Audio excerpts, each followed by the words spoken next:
warahmatullahi wabarakatuh. Bismillahirrahmanirrahim. Alhamdulillahirabbil alamin wassalatu wassalamu ala asyrofil anbiya'i wal mursalin sayyidina wa nabiyina Muhammad wa ala alihi washabihi ajmain, amma ba'du. Alhamdulillah, kita hari ini kembali lagi dalam perkuliahan kita mata kuliah metodologi studi Islam, yang mana pada hari ini temanya atau topiknya adalah tentang dimensi aliran pemikiran di dalam Islam. Jadi di dalam metodologi studi Islam ini ada beberapa aliran pemikiran dalam Islam yang nanti akan kita bahas pada video kali ini. Oke, share dulu.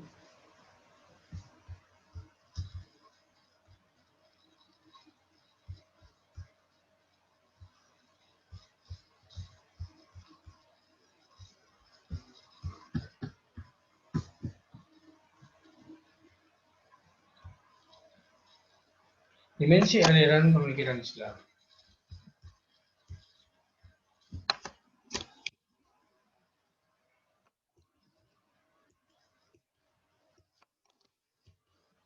Apa itu dimensi pemikiran Islam? Pertama yang kita bahas dalam dimensi pemikiran Islam itu yakni adalah mengenai pengertian Islam, iman, dan ihsan. Dari tiga cabang di dalam ilmu agama ini, maka melahirkan beberapa pemikiran di dalam Islam, baik dalam pemikiran teologi, fikih maupun tasawuf. Kita bahas dulu mengenai apa itu Islam. Islam itu adalah agama Allah. Kemarin pada pertemuan pertama kita sudah membahas apa yang maksud Islam. Sini hanya sedikit mengulang kembali pengertian tentang Islam. Islam itu agama Allah. Ini ajaran-ajarannya yang berupa pokok-pokok akidah, kepercayaan, dan pokok-pokok syariat yang telah disampaikan kepada Nabi Muhammad SAW. Nah, itu adalah pengertian Islam. Jadi Islam itu agama Allah yang ajarannya berupa pokok-pokok akidah, kepercayaan maupun pokok-pokok syariat peraturan. Nah, secara kinetik kata Islam berasal dari bahasa Arab, terambil dari kata salima yang berarti selamat sentosa. Jadi Islam itu adalah selamat sentosa. Jadi beragama itu jelas adalah ingin selamat sentosa, damai juga. Nah, jadi kalau orang beragama itu kalau di dalam perilakunya tidak mencerminkan Islam, maka dia berarti apa? Halaknya bukan termasuk bagian dari ajaran Islam itu sendiri. Nah, tidak mengamalkan ajaran Islam itu sendiri, karena Islam itu pengertiannya adalah selamat sentosa, itu secara bahasa. Kemudian berserah diri. Nah, kemudian apa lagi? Damai. Nah, jadi Islam itu damai. Kalau ada yang suka perilakunya yang suka maki-maki, caci maki dan sebagainya, nah menyebarkan berita hoax, nah berarti Islamnya patut dipertanyakan itu. Nah, kemudian iman berasal dari kata amanah, artinya setia. Nah, setia, mematuhi, dan kata aminah itu artinya berada dalam keamanan, aman. Nah, jadi iman dalam arti bahasa lah. Iman bisa tidak khawatir akan mara bahaya. Jadi dalam arti dari kata aminah tadi kan, itu juga diantaranya adalah keamanan, aman, dan atau tidak khawatir akan mara bahaya. Nah, dari segi pengertian bahasa itu, iman bisa diartikan dengan pembenaran. Nah, membenarkan, iman itu ada itikat, membenarkan. Sebagian pakar mengartikannya sebagai pembenaran hati terhadap apa yang didengar oleh telinga. Artinya itikat tidak hanya di dalam hati, tidak hanya di dalam lisan, tapi juga dibenarkan dari dalam hati. Kemudian ihsan menurut kamus berasal dari kata ahsana yahsinu ihsan, berarti baik, nah bagus, kebajikan atau saleh. Jadi ihsan itu adalah perbuatan baik, bagus, atau kebajikan atau amal saleh atau saleh. Nah, ihsan berarti berbuat baik, nah membaikkan. Jadi orang yang sudah dikategorikan ihsan itu orang yang hatinya baik, hatinya, perilakunya, ucapannya itu merupakan akhlakul karimah. Nah, sesuai dengan ajaran Islam itu sendiri. Nah, artinya damai sentosa. Nah, artinya dia selalu berbuat baik. Nah, membaikkan itu dari kata ihsan. Jadi ihsan itu bagian dari halakul karimah. Kemudian syariat, nah tadi sudah dijelaskan pengertian. Syariat secara kebahasaan, syariat adalah sumber air bagi manusia untuk mendapatkan minuman.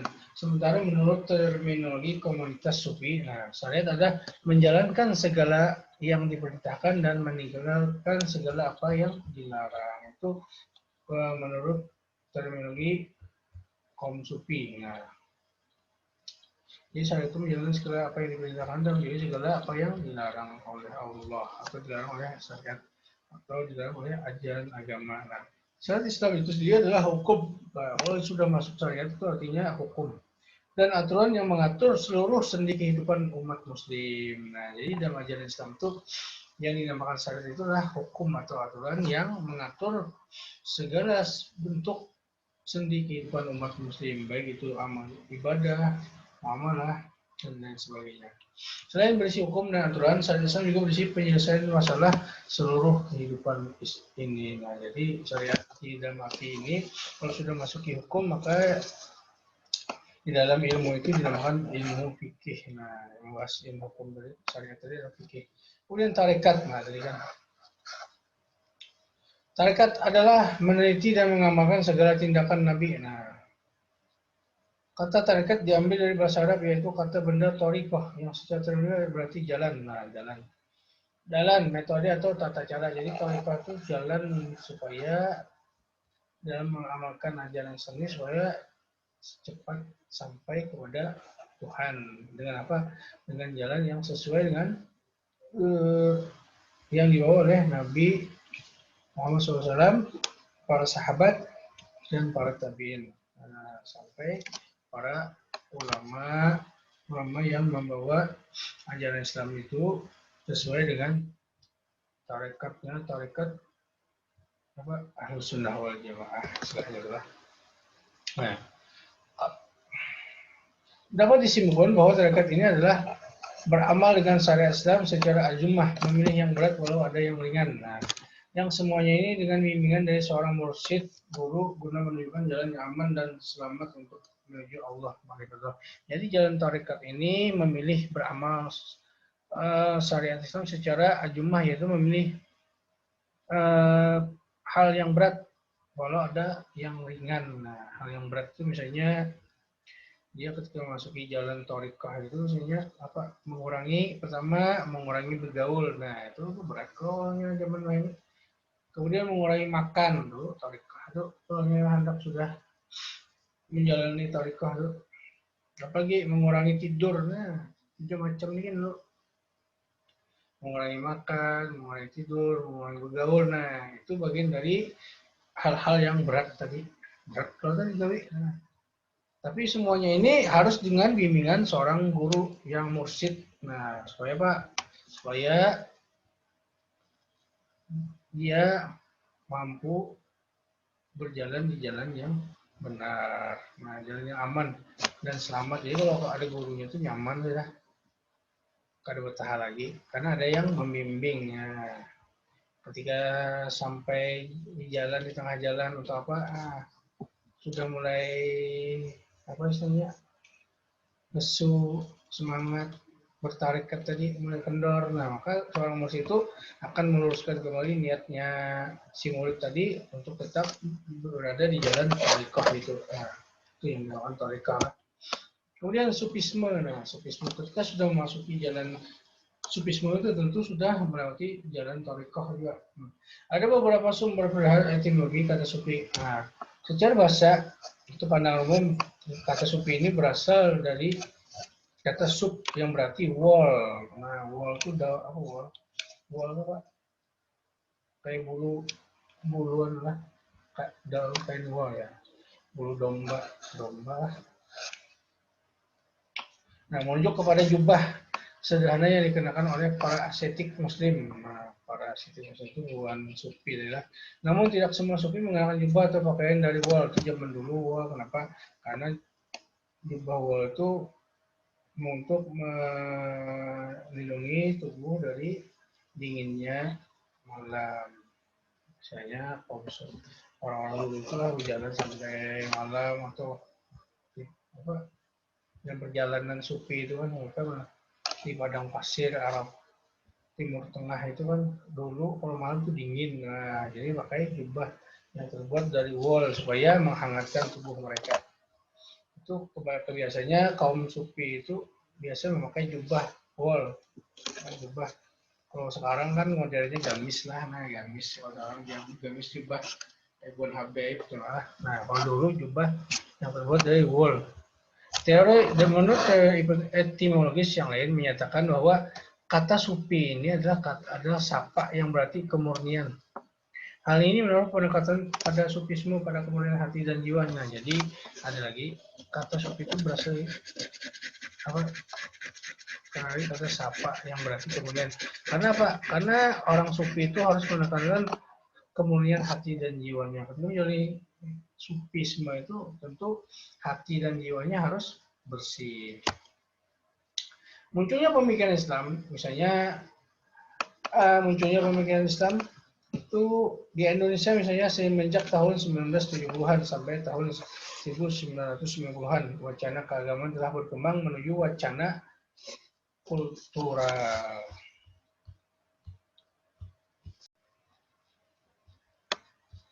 Nah, jadi dari tahun 70-an sampai 90-an itu telah ada wacana keagamaan yang berkembang di Indonesia itu menuju wacana kultural. Nah, Islam di Indonesia tidak luput dari dinamika pemikiran Islam. Jadi di Indonesia itu semenjak tahun 90-an itu, 70-an sampai 90-an itu muncul beberapa dinamika pemikiran Islam. Jadi di Indonesia itu Islam di Indonesia itu tidak luput dari dinamika pemikiran Islam, nah, karena kebanyakan tokoh-tokoh intelektual cendekia Muslim yang berupaya melakukan pembaharuan di dalam ajaran Islam atau di dalam pengetahuan pemikiran Islam lah dari segi pengetahuan. Nah, jadi ide-ide baru telah mewarnai corak pemikiran Islam di Indonesia. Jadi banyak tokoh-tokoh Islam yang memiliki corak pemikiran Islam yang banyak, nah alirannya banyak. Antusiasme kalangan intelektual Islam dalam wacana pemikiran Islam sosial keagamaan begitu tinggi sehingga sering disebut sebagai masa antusiasme intelektual. Nah, jadi munculnya pemikiran Islam di Indonesia itu tidak lepas dari kemunculan perguruan tinggi Islam di Indonesia. Nah, dengan banyaknya bermunculan perguruan tinggi Islam tentu itu menjadikan wadah dalam membahas atau memunculkan kembali antusiasme masyarakat untuk mengkaji ajaran Islam secara lebih detail lagi. Nah, baik dari segi pemikirannya, kemudian dari segi pengetahuan sains lainnya yang berkaitan dengan ajaran Islam itu sendiri. Nah, itu di Indonesia pada tahun 70-an itu mulai berkembang wacana pemikiran Islam yang kultural. Ada beberapa penyebab utama yang mempengaruhi Islam di Indonesia, mempengaruhi pemikiran Islam di Indonesia. Di antaranya faktor internal munculnya kelompok-kelompok Islam yang sebagai respon umat terhadap perkembangan kehidupan di mana kelompok-kelompok ini dengan semangat memperjuangkan Islam syariah atau Islam politik. Nah, jadi pada tahun 2020 itu mulai muncul kelompok-kelompok Islam lah. Nah, Islam baik itu kelompok Islam fundamentalis, nah, gitu, maupun kalangan moderat dan tradisionalis. Nah, itu muncul sebagaimana mereka ingin memperjuangkan syariat Islam atau Islam politik. Jadi ketika pada masa itu Indonesia muncul beberapa ide untuk memperjuangkan Islam itu baik melalui politik maupun jalur kemasyarakatan syariat. Nah, kelompok.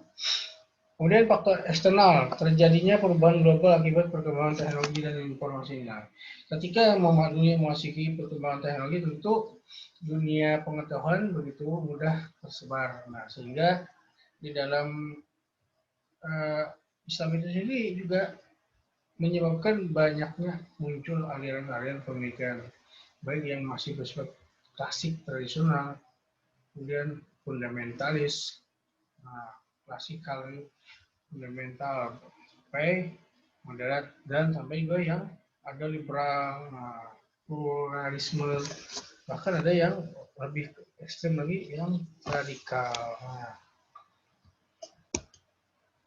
Sedangkan menurut Mukti Ali, penyebab munculnya pemikiran Islam di Indonesia itu antara lain adalah ketidakbersihan dan campur aduknya kehidupan agama Islam. Jadi ada beberapa kalangan masyarakat itu menganggap di Indonesia ini kehidupan agamanya sudah tidak orisinal lagi, dicampur aduk dengan kehidupan budaya di Indonesia sehingga dianggap tidak orisinal lagi. Nah, itu yang menyebabkan pemikiran Islam itu perlu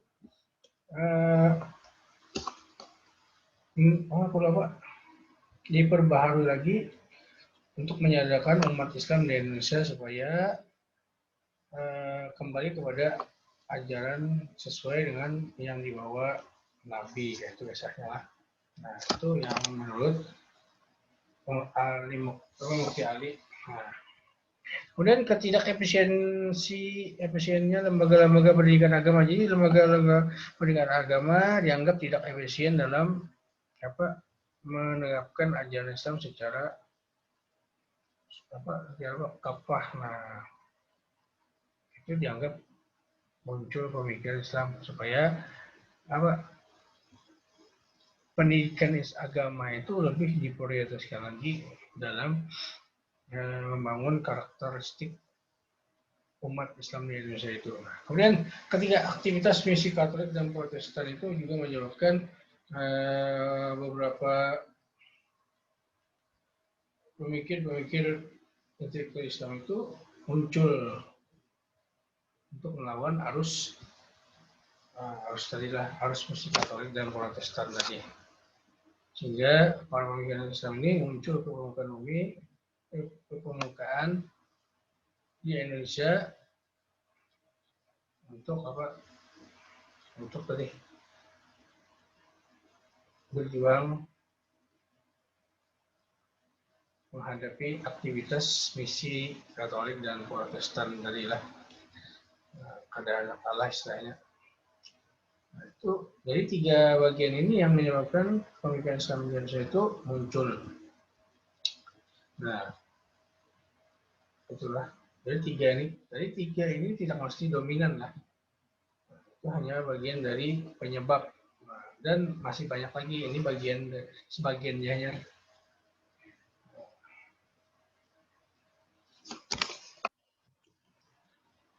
Aliran pemikiran Islam. Nah, kita ketahui bahwa di dunia Islam itu aliran pemikiran itu banyak. Pertama itu asalnya dalam memahami ajaran Islam itu berdasarkan teks normatif.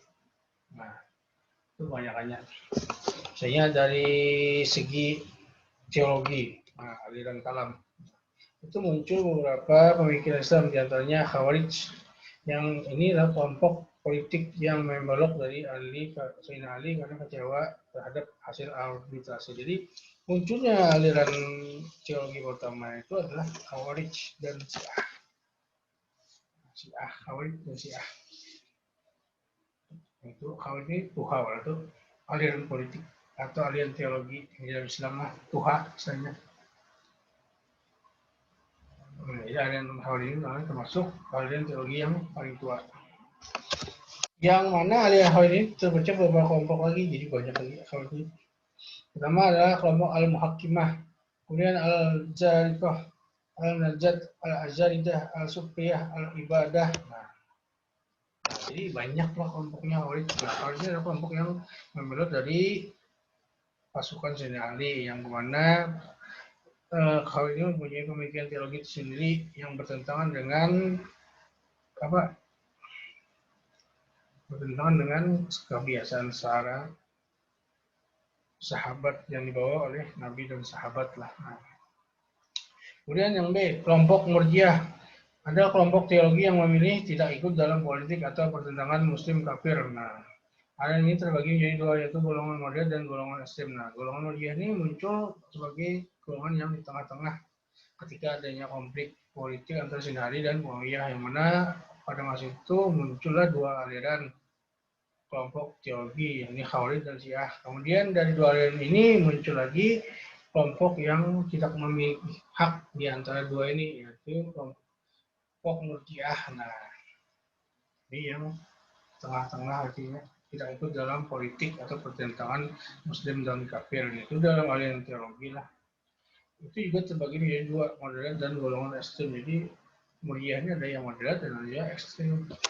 Kemudian Syiah. Syiah ini adalah kelompok teologi yang mendukung Sayyidina Ali secara politik. Nah, secara politik Syiah ini mendukung Sayyidina Ali dan mengakui Ali sebagai imam dan mengagungkan Ahlul Bait. Jadi menurut Syak'ah, firqah Syiah ini telah terpecah juga dan terbagi menjadi beberapa kelompok. Nah, jadi Syiah ini adalah aliran kedua setelah Khawarij.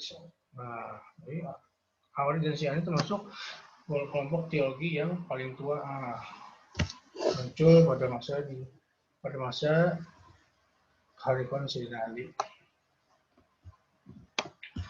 Adapun kelompok Syiah yang terbagi ini diantaranya adalah Sabaiyah, Tawabun, Al-Mughiriyah, nah, Qadariyah, aliran teologi yang selanjutnya, keempat. Kaum Qadariyah ini berpendapat bahwa manusia mempunyai kemerdekaan dan kebebasan dalam menentukan perjalanan hidupnya. Jabariyah.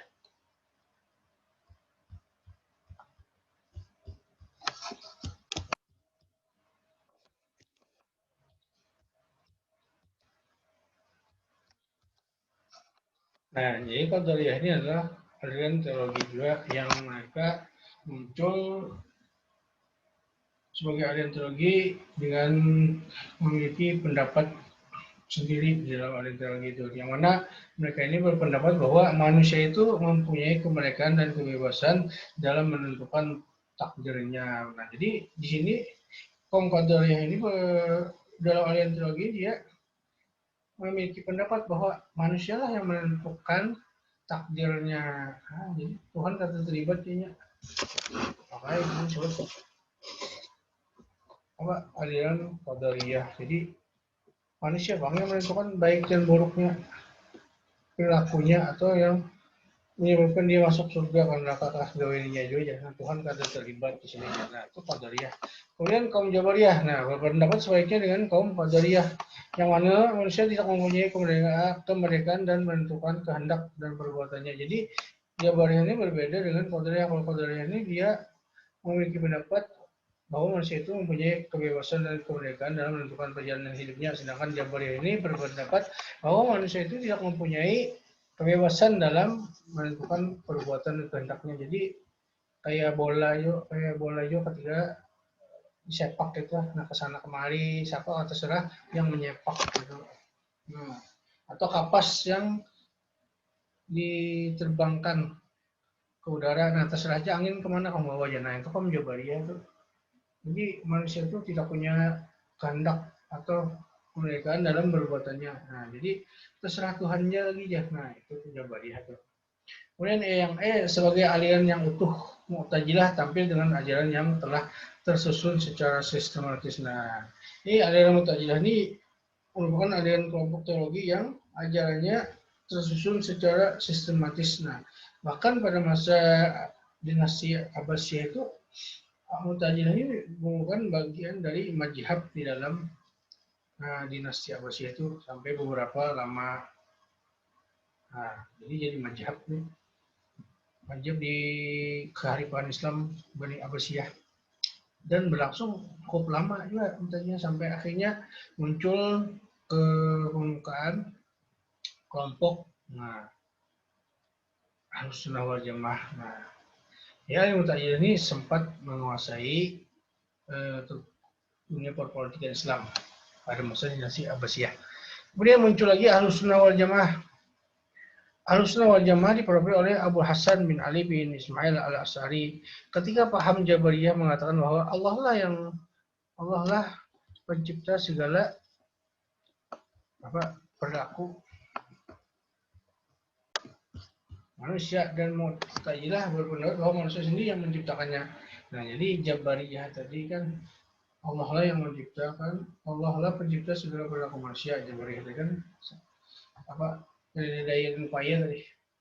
Saya terserah Tuhan aja. Nah, itu Jabariyah.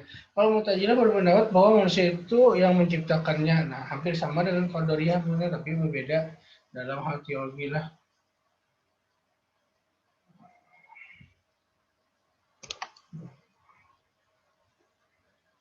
Jadi Ahlussunnah wal Jamaah ini dipimpin oleh Imam Abu Hasan al-Asy'ari itu muncul ketika aliran Jabariyah dan Mu'tazilah ini begitu menguasai dalam perpolitikan dunia Islam pada masa kekhalifahan Abbasiyah itulah.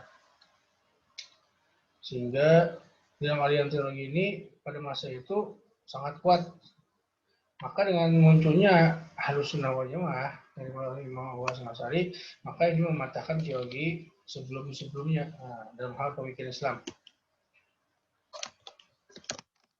Beda Ahlussunnah wal Jamaah itu ada dalam teologi itu kan Tuhan yang menentukan takdir, tapi manusia juga berikhtiar. Nah, jadi ada ikhtiarnya. Selain doa, selain usaha dan ikhtiar juga doa. Jadi kada lepas. Nah, ya, meskipun Tuhan ya kalau di Al-Quran Tuhan yang menentukan takdir kita, tapi kita sebagai manusia juga dituntut untuk berikhtiar, berusaha. Nah, jadi kalau sudah berikhtiar itu hanya kita tawakal kepada Tuhan. Nah, kalau Mu'tazilah ada manusia itu kamu dah yang menggawinya. Tuhan kan terlibatnya. Nah, Jabariyah begini, Jabariyah itu Tuhan yang menentukan, manusia ada terlibatnya. Dosa ada berarti itu Tuhan yang menentukan. Nah, kalau Ahlussunnah wal Jamaah itu di tengah-tengah. Selama manusia ada ikhtiar usahanya serta tawakalnya, maka kembali hanya menyerahkan urusan takdir Tuhan. Nah, setelah ikhtiar usaha dan doa tadi hanya tawakal Tuhan. Nah, syariat tetap jalan, baru hakikat jalan juga. Itu Ahlussunnah wal Jamaah. Dan banyak lagi aliran lainnya dalam aliran teologi lah. Kemudian aliran-aliran pemikiran dalam hal fikih. Aliran fikih yang muncul di antaranya adalah aliran Madrasah Madinah, Madrasah Baghdad. Nah, itu pada awal ketika zaman sahabat itu kan. Nah, aliran fikih itu kan ada yang di Madinah, ada yang di Baghdad. Kemudian aliran Imam Hanafi, kemudian aliran Imam Maliki, kemudian aliran Imam Syafi'i, kemudian aliran Imam Hambali, dan aliran Jahiliyah dan aliran Jaririyah. Nah, itu aliran-aliran yang muncul di dalam fikih. Nah, yang mana dalam pemikiran fikih ini yang paling terkenal dan umat Islam dalam menjalankan syariat Islam. Nah, umat Islam mengambil di 4 mazhab inilah yang masyhur. Kenapa 4 mazhab ini? Karena 4 mazhab ini mutabar dari segi kitab dan ulamanya yang membawa mazhab 4 tadi. Karena bukti otentik, nah itu catatannya masih ada sampai sekarang. Nah, itu yang diakui di kalangan para jumhur ulama dalam hal fikih, syariat. Jadi yang dalam hal syariat fikih itu umat Islam berkewajiban untuk mengambil di antara salah satu 4 mazhab tadi. Nah, mazhab Imam Abu Hanifah, Maliki, dan aliran Syafi'i, serta Hambali. Nah, itu yang masyhur lah di kalangan umat Islam. Kalau di Indonesia itu yang masyhur mazhab yang kita pakai adalah mazhab Imam Syafi'i, karena dibawa oleh Wali Songo itu dengan mazhab Syafi'i lah. Kalau di Makkah Madinah itu mazhab, kalau di Makkah ya itu Hambali paling banyak. Maliki ada juga. Nah, itu aliran fikih lah. Nah, ini ada dikisahkan panjang lebar. Di aliran itu muncul. Kemudian aliran dalam tasawuf pemikiran begini juga. Aliran tasawuf ini ada beberapa macam, yaitu tasawuf irfani. Nah, tasawuf irfani adalah penyingkapan hakikat kebenaran atau ma'rifah kepada Allah yang tidak diperoleh melalui logika atau pembelajaran atau pemikiran, tetapi melalui hati yang bersih. Jadi tasawuf irfani ini dia menyingkap hakikat kebenaran itu dengan ma'rifah kepada Allah. Nah, yang tidak dilalui atau tidak diperoleh melalui logika, tetapi melalui jalan tarikoh dari dana tarikoh ini, atau dengan apa tirakat tuh banyak awal tuh, apalagi suluk. Nah, dengan suluk biasanya bahwa mendapat ma'rifah tadi. Kemudian aliran dalam tasawuf akhlaki. Nah, tasawuf akhlaki adalah tasawuf yang berkonsentrasi pada perbaikan akhlak. Nah, jadi ada tasawuf akhlaki. Nah, tasawuf akhlak ini konsentrasinya pada perbaikan akhlak. Kemudian ada tasawuf falsafi. Nah, falsafi ini karakteristiknya umum dari tasawuf falsafi. Sebagaimana yang dikemukakan oleh At-Taftazani adalah bahwa tasawuf jenis ini tidak dapat dikategorikan sebagai tasawuf dalam arti sesungguhnya. Nah, jadi kalau menurut At-Taftazani, tasawuf falsafah ini tidak dikategorikan sebagai tasawuf sesungguhnya. Nah, tetapi apa? Karena teori-teorinya dalam tasawuf ini selalu ditemukan dalam bahasa filsafat, nah, dan lebih berorientasi pada pateisme. Nah, jadi kayak apa? Ibnu Athaillah itu kan, nah modelnya lah Imam Ghazali. Nah, itu aliran tasawufnya banyak dipengaruhi falsafi ya. Kalau kada salah, bahasanya, bahasa teorinya itulah. Tapi bukan tasawuf falsafi, cuma kayak tasawuf falsafi lah. Nah, Imam Ghazali itu kan beliau menentang filsafat tapi menggunakan apa semacam pemikiran filsafat juga. Nah, kayak apa biasanya tasawuf filsafat itu dia bukan bagian dari tasawuf dalam arti sesungguhnya. Sesungguhnya kan tasawuf itu adalah pembersihan jiwa tadi lah, akhlak tadi. Nah, tapi tasawuf falsafah ini lebih kepada teori-teori. Nah, di dalam mengumpulkan ajaran apa tasawuf tadi, pemikiran tasawuf tadi, menggunakan teori-teori filsafat, kayak bahasa apa tuh, bahasa filsafat lah namanya. Nah, itu tasawuf falsafi lah. Kalau tasawuf irfan itu melalui riyadhah biasanya didapat. Kalau tasawuf akhlak itu dia dalam bentuk perbaikan akhlak.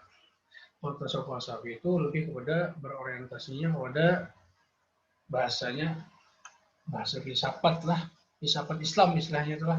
Nah, kalau salah, bila salah saya minta maaf lah. Kali ingat juga. Pokoknya tasawuf falsafi itu dia lebih berorientasi kepada teori-teori menggunakan bahasa filsafat. Nah, teori-teori dalam tasawuf tadi. Nah, contohnya kayak kitab hikam itulah. Kayak bukan kitab hikam itu bukan tasawuf falsafi lah. Cuma bahasa teorinya tuh kayak filsafat modelnya tuh. Apa? Hikam dah betul. Arabi, Ibnu Arabi tuh salah. Mohon maaf salah tadi lah. Tasawuf falsafi itu contoh kayak Ibnu Arabi itu. Nah, Ibnu Arabi itu bahasa kitab sini itu kayak tasawuf falsafi. Nah, Ibnu Arabi itu kelas tinggi itu. Tasawuf kelas tinggi itu termasuk kelas tinggi tasawufnya. Nah, jadi Ibnu Arabi itu termasuk ulama yang menggunakan tasawuf falsafi lah. Kalau kada salah, nah, kitabnya apa tuh? Ibnu Arabi kalau salah. Nah, kemudian Ibnu Rusdi, apalagi itu.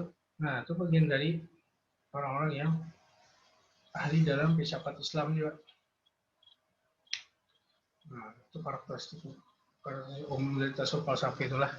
Dia tidak bagian dari tasawuf dalam arti sesungguhnya, nah, tapi karena apa? Karena teori-teorinya selalu ditemukan dalam bahasa filsafat. Nah, jadi bahasa filsafat tadi, bahasa filsafat banget, filsafat Islam lah. Nah, aliran-aliran dalam tasawuf. Oke, habis sudah. Nah, tadi ada beberapa aliran pemikiran di dalam Islam. Di antaranya adalah aliran teologi. Nah, aliran teologi itu muncul ke permukaan di dalam dunia Islam itu mengenai tentang apa teologi, keyakinan.